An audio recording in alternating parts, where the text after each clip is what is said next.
the condition of Adivasi farmers who lived in the forests worsened in British times. The Bhega, Muria, Gond and the Bhil tribes of Madhya Pradesh and Chhattisgarh, Koya, Reddy and Kolam tribes of Andhra Pradesh, the Sowara Adivasis of Odisha were no longer able to practice their old forms of cultivation.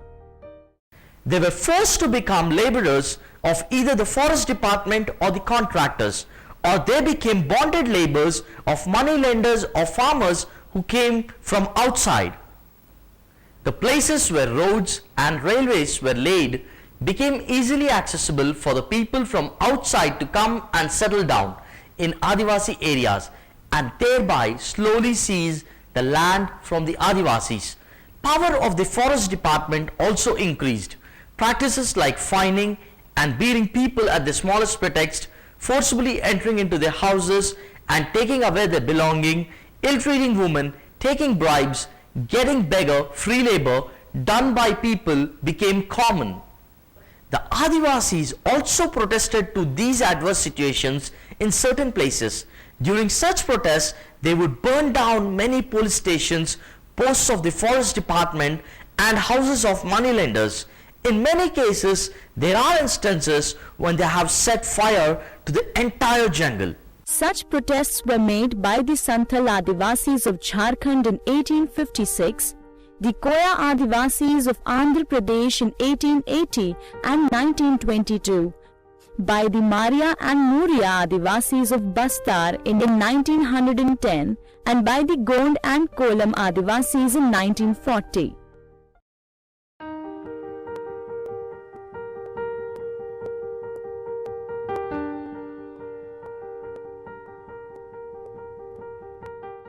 Let's see now what happened during the Santhal revolt.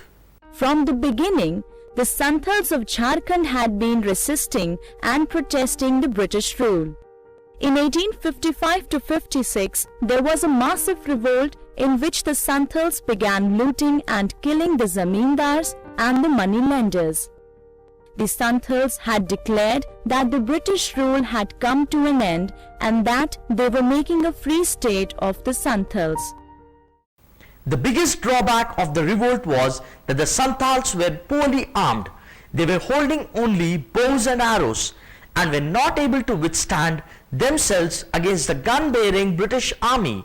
At the end of the fierce battle, 15,000 Santhals were killed and the revolt was finally suppressed.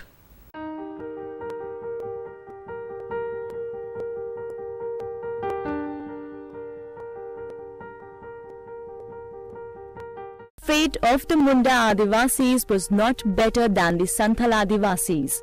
Between 1874 and 1901, the Munda Adivasis of Chota Nagpur Plateau, which is now the state of Jharkhand, came together under the leadership of a young man named Birsa to do away with the British rule.